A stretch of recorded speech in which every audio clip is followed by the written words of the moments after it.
दोस्तों मान लो 2001 में आपने सिर्फ 1 लाख रुपए इंफोसिस में लगाए होते तो आज वह करोड़ों में होते। सुनने में बहुत मज़ेदार लगता है ना, लेकिन आज अगर आप इंफोसिस में इन्वेस्ट करोगे तो क्या वही जादू दोबारा होगा? शायद नहीं, क्योंकि बॉस अब मार्केट सेक्टर्स और लीडर सब बदलने वाले।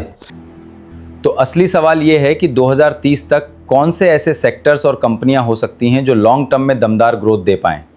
आगे बढ़ने से पहले मैं क्लियर कर दूं, यह कोई बाय सेल टिप नहीं है, बस एजुकेशनल और नॉलेज शेयरिंग है। फाइनल डिसीजन से पहले आपको खुद रिसर्च करनी होगी। तो चलो सबसे पहले इन्वेस्टिंग के 4 गोल्डन रूल समझ लेते हैं। रूल नंबर 1, लॉन्ग टर्म सोचना है, यानी कम से कम 5 से 10 साल का होराइजन। स्टॉक मार्केट में असली मैजिक लंबे समय में ही होता है, क्योंकि बिजनेस को एक्सपेंड होने में समय लगता है। रूल नंबर 2, डाइवर्सिफिकेशन जरूरी है।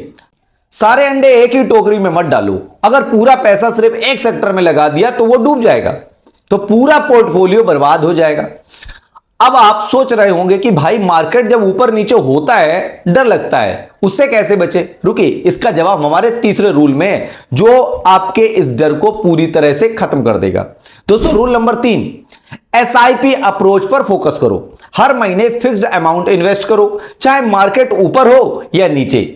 इससे आपको एवरेज बाइंग प्राइस मिलता है और मार्केट टाइमिंग का टेंशन नहीं रहता।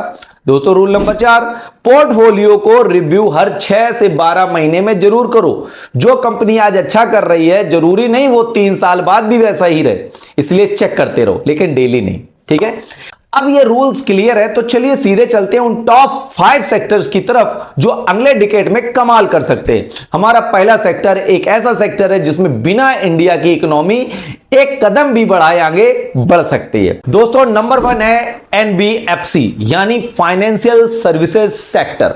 इंडिया की इकोनॉमी कंजम्पशन डिपेंड है, यानी लोग जितना सामान खरीदेंगे इकोनॉमी उतनी ही बढ़ेगी। अब घर, गाड़ी, मोबाइल या शादी किसी के लिए भी ज्यादातर लोग एक साथ कैश नहीं दे पाते।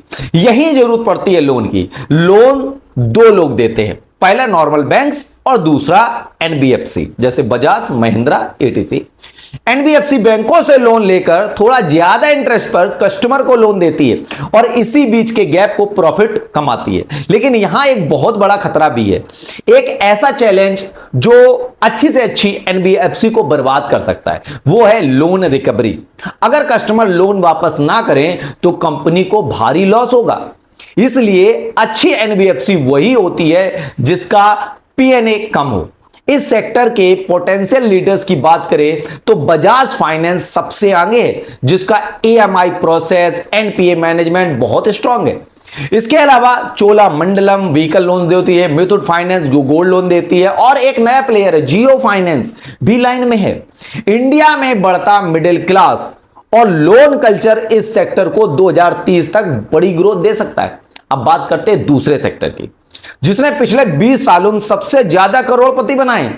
लेकिन रुकिए, अब इस सेक्टर में एक ऐसा बदलाव आ रहा है जो पुराने लीडर्स की कुर्सी हिला सकता है। नंबर 2 है टेक्नोलॉजी और एआई ड्रिवन। पिछले 20 सालों में टीसीएस, इंफोसिस, विप्रो इन्वेस्टर को करोड़ों का रिटर्न दिया है। लेकिन आने वाले समय में सिर्फ ट्रेडिशनल आईटी से काम नहीं चलेगा। अब ग्रोथ की असली चाबी होगी एआई, ऑटोमेशन और मशीन लर्निंग। जो कंपनियां फ्यूचर रेडी प्रोडक्ट बना रही हैं, असली ग्रोथ उनसे मिलेगी, जैसे परसिस्टेंस सिस्टम्स जो हेल्थ केयर और बैंकिंग से एआई ऑटोमेशन टूल्स बना रही हैं।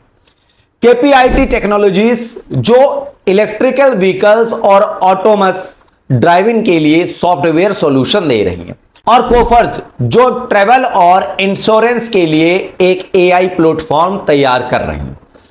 टेक सेक्टर्स में इनोवेशन तेजी से बदलता रहता है, इसलिए यहां एसआईपी और लॉन्ग टर्म व्यू रखना भी सबसे बेस्ट है। अब बढ़ते हैं हमारे तीसरे सेक्टर की तरफ। दोस्तों क्या आपको पता है कि एक ऐसा बिजनेस भी है जो तब भी पैसा कमाता था जब मार्केट उठता था और तब भी कमाता था जब मार्केट क्रैश होता था? चौंक गए ना?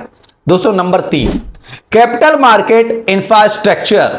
आजकल इंडिया के छोटे शहरों और गांवों में भी लोग डीमैट अकाउंट खोलकर मार्केट में आ रहे हैं।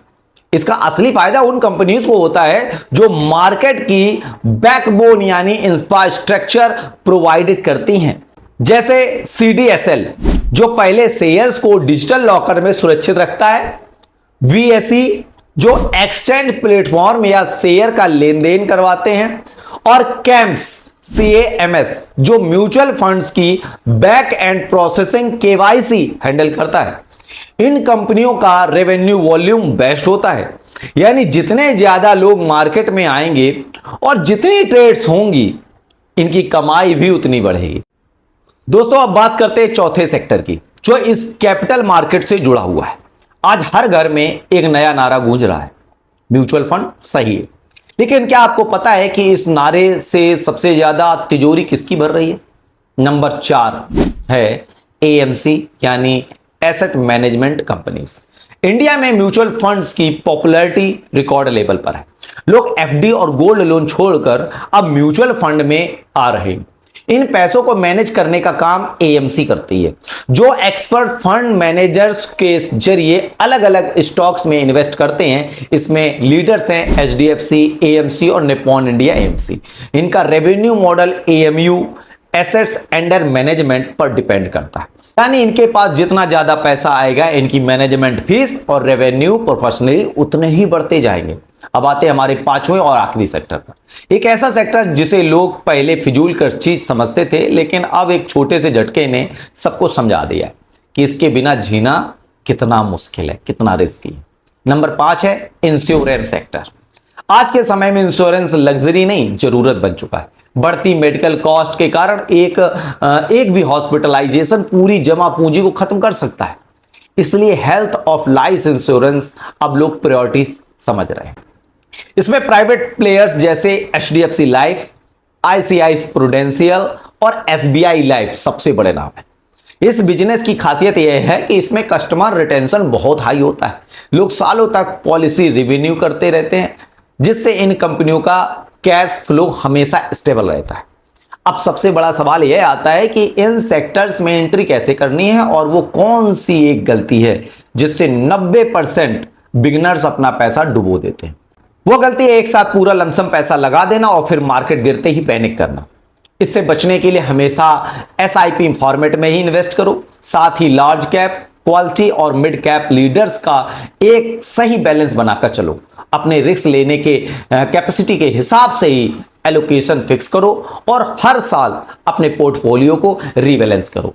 और सबसे जरूरी बात, पैसा आपका, इसलिए किसी के कहने पर ब्लाइंडली इन्वेस्ट मत करो, खुद की रिसर्च सबसे पहले करो। तो दोस्तों ये थे वो 5 ग्रोथ सेक्टर्स जो 2030 तक आपको दमदार रिटर्न दे सकते हैं। अब आप कमेंट करके बताओ इनमें से कौन सा सेक्टर आपके पोर्टफोलियो में पहले से ही है। वीडियो अच्छी लगी हो तो लाइक करें, चैनल को सब्सक्राइब करें और मिलते हैं अगली